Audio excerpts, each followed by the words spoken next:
The film begins with Inspector Mike Whittier returning home, Agent 47 waiting for him, calmly seated at his office desk with a gun aimed at him. Agent 47 assures Mike that his family is safe and orders him to sit, making it clear he's there to talk, not kill. The tension rises as Agent 47 reveals the night's events hinge on Mike's answer to one question. How does a good man decide when to kill? The story then flashes back 3 months to Bwana Ovi, a main member of the Organization, a group that trains assassins. Ovi is furious when he discovers his brother has stolen a crucial document. After capturing his brother, Ovi demands an explanation, unaware that his brother has swallowed a bomb assembled by Agent 47. The bomb explodes. Ovi tries to escape, but he dies. Agent 47, sitting alone in a hotel bar, ignores a woman's attempt to engage him. Focused on his mission, he heads to his room, secures the door, and prepares for a quick exit. After a shower, he receives a notification congratulating him on a successful mission in Niger and assigning him to assassinate Russian President Mikhail Belikov in public. Agent 47 accepts the mission. Agent 47 takes a long-range shot, hitting the president in the head. He then heads to a train station to leave the country unnoticed, but is interrupted by a notification about a witness in St. Petersburg, Nika Boronina. He sets out to eliminate her, but a shot from a distance forces him to flee before completing the task. One only needs to be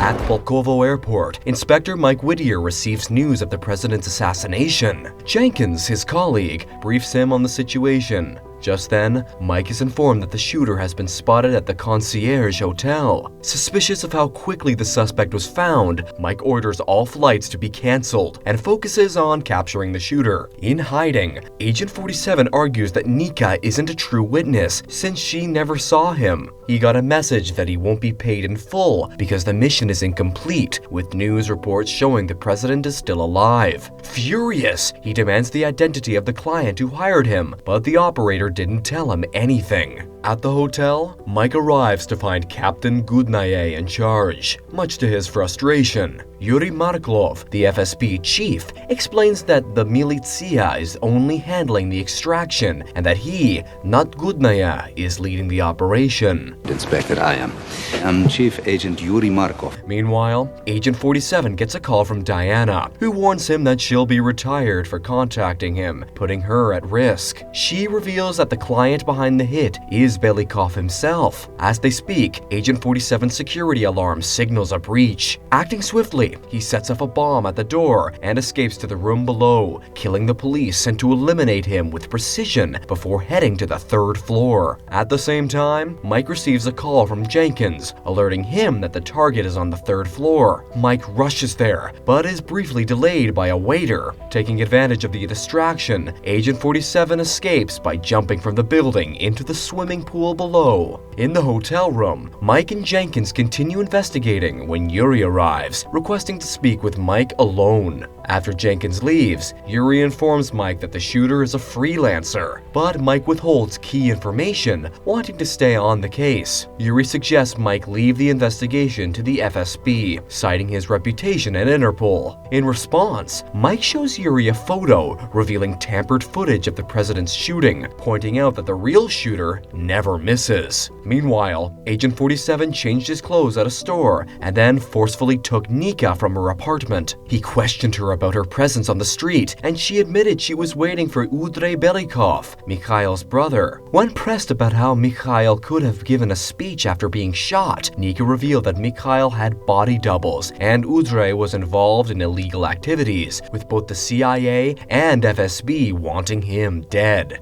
You're coming with me. I can't. Okay. I've got my coat. Mike later approached Captain Gudnaye, who assured him that all exits were secured, airports closed, and border security tightened, leaving no way for the shooter to escape Russia from St. Petersburg Station. At the station, Agent 47 is with Nika, and Mike and his team stay on high alert. Anticipating his next move, Agent 47 instructs Nika to wait for him at the last platform. Meanwhile, an operative who looks strikingly similar to Agent 47 is leading the effort to track him down. Sensing something off, Mike orders Jenkins to follow this lookalike. Agent 47 sets a trap, subtly signaling the man and disarming him in a swift move. Just as he starts questioning the man about the hit on him, Agent 47 notices someone else is tracking him. Agent 47 soon finds himself in a tense standoff with 3 armed opponents. After a brief moment, they agree to settle the fight with swords. Agent 47 emerges victorious, then returns to the man he disarmed and swiftly kills him, realizing Nika had been hiding nearby. As Agent 47 is with Nika, Jenkins and Mike arrive, intent on capturing him.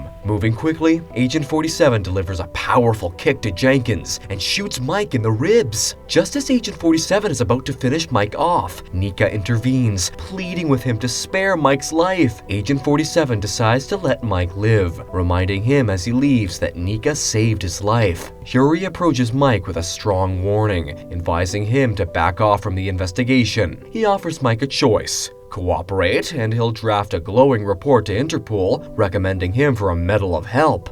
But if Mike refuses, Yuri threatens to file a bad report, highlighting Mike's incompetence and disregard for the nation's laws, a document that would surely make its way to the state prosecutor in Moscow. Then, Mike insults Yuri and leaves him. Go fuck yourself.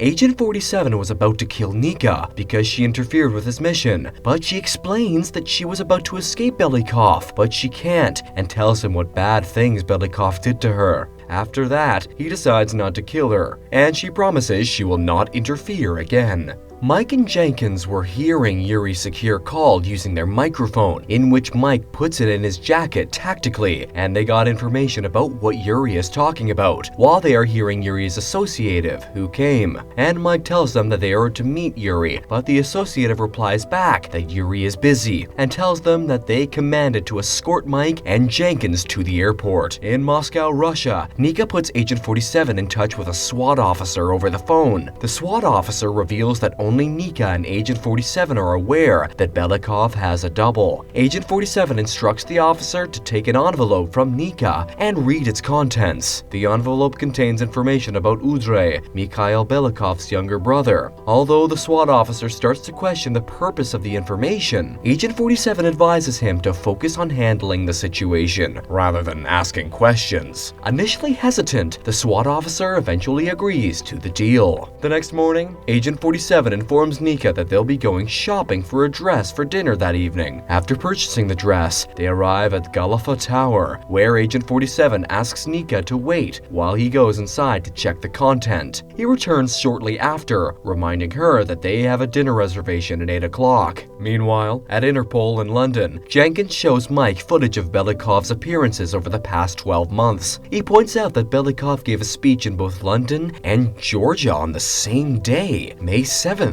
leading them to the realization that Belikov has a double. Later that evening, at Galafa Tower, Agent 47 and Nika are having dinner. A waiter passes by, and Agent 47 quickly grabs a whiskey from his tray. The waiter informs him that the drink isn't for him. Agent 47 then asks if the order was meant for table 47, to which the waiter confirms. Satisfied, Agent 47 returns the whiskey, playing along with the situation. Table 26. That's right. Meanwhile, a man seated at table 20 suddenly falls ill, prompting its guards to escort him to the restroom. Seizing the opportunity, Agent 47 follows them to the bathroom. The guards at the door initially stop him, but after a brief check, allow him to enter. Once inside, Agent 47 retrieves a hidden gun from the toilet tank and swiftly eliminates the guards. He then administers a lethal injection to the man, quickly neutralizing him. Without wasting any time, Agent 47 exits the building with Nika. However, she is visibly upset, believing that what was supposed to be a romantic dinner had turned into something far more sinister. Agent 47 approaches Dougray Belikov, posing as a man named Price, when Dougray was expecting but had never met in person. When Dougray realizes Agent 47 is not Price, he pretends not to notice. However, a firefight breaks out, and Agent 47 quickly eliminates all the guards before finally killing Dougray with a shot to the head. Mike later receives Agent 47's briefcase sent by Captain Goodnaya and finds a special key inside, but no useful information for the investigation. Jenkins arrives to translate the Russian writing on the key, providing some clarity. Agent 47 tells Nika he has to leave, but she doesn't want him to go. He explains that for her to survive, Belikov must die. He instructs her to leave the train at the next station, blending into the crowd. When she asks for his name, he reveals that where he was raised, they used numbers, not names, and his number is 47. Though confused, she worries about finding him again, but he reassures her that he will find her. Meanwhile, Yuri and Belikov are in a tense conversation. Belikov, frustrated by their failure to capture the shooter, tells Yuri that only one man can expose them and demands to know what they've done to find him. Yuri replies that if they wait too long, the shooter will come for Belikov, to which Belikov ominously responds that the shooter will find them both. Later, Jenkins informs Mike that Belikov's brother has been killed. As they discuss this, their boss arrives and orders them to drop the investigation due to pressure from the EU and the ministry, warning Mike to back off. Agent 47 confronts Yuri, forcing him into a shower sink and warning that a 300-amp generator could melt his skin if he doesn't command the kill on Belikov. Leaving Yuri to decide, Agent 47 exits. At Dougray's funeral, Belikov gives a speech, and Yuri prepares to order the assassination. However, the shot is deflected by a hidden mirror, sparing Belikov. As special forces try to evacuate Belikov, Agent 47 intervenes, killing them and taking Belikov. I, for one, will not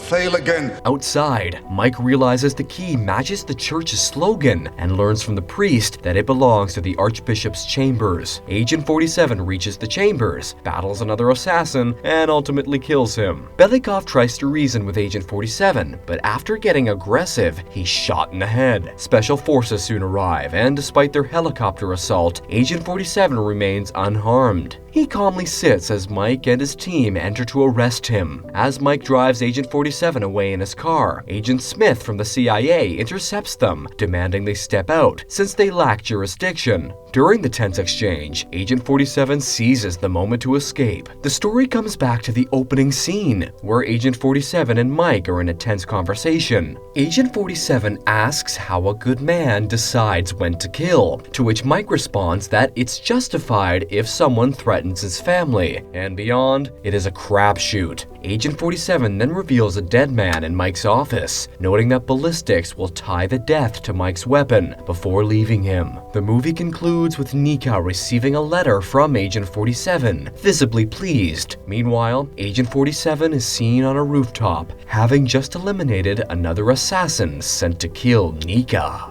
Don't forget to like this video and subscribe to our channel. Thanks for watching.